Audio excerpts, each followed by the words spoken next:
The Girl in the Park by Berserk 1011.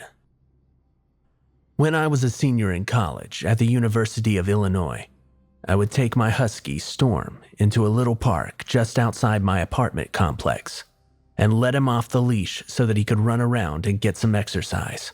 Sometimes there'd be other dogs around for him to play with, and I'd spend many an hour making friends with their owners and enjoying watching the dogs wrestling and chasing each other around the little park. Even though Storm was often not good off-leash because of his prey drive, he was usually fine staying inside the limits of the park and knew not to run into the main road.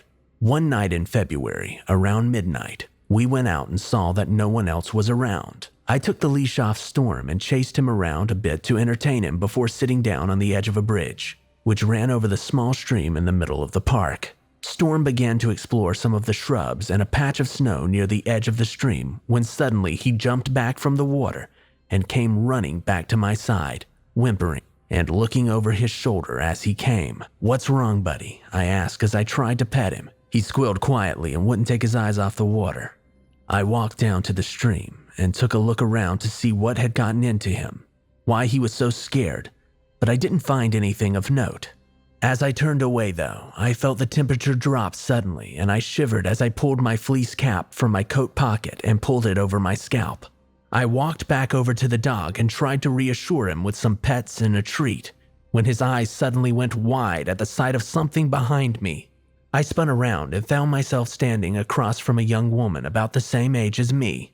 She stood with her hands in the pockets of a black faux fur coat and black form-fitting jeans. Her hair and eyes were the same jet tint as her coat, and it almost melted into the night sky behind her. Something about her immediately set me on alert, and I could feel Storm's head against my lower leg peering out at her.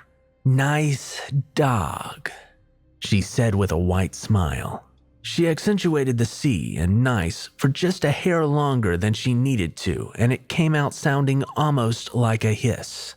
Her lips were barely lighter than her hair and her clothes, and it dawned on me that her skin was so pale and so clear that it almost looked like a black and white photograph.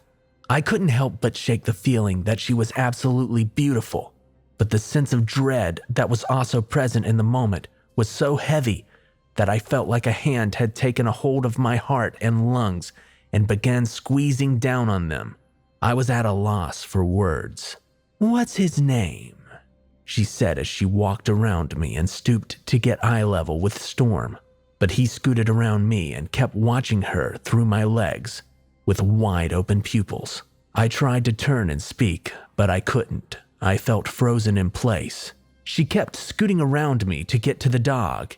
"Here, puppy. Come here, boy. I've got treats for you."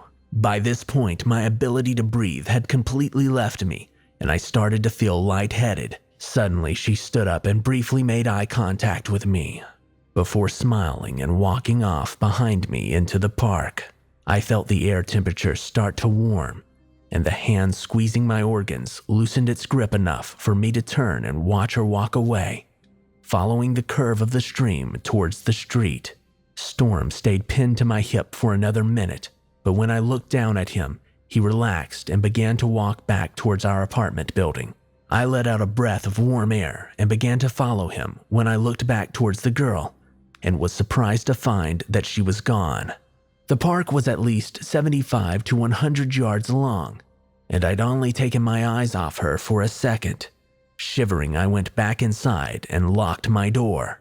It's been nearly 4 years since that night, but Storm will still occasionally pop to his feet and tuck his tail between his legs when he's sitting by the window, or he'll freeze suddenly in front of me during a walk at night.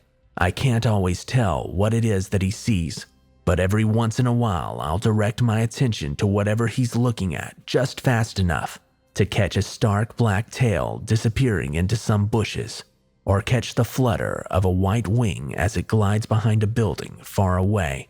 And that same chill and dread which accompanied our encounter with the girl in the park years ago will come over me.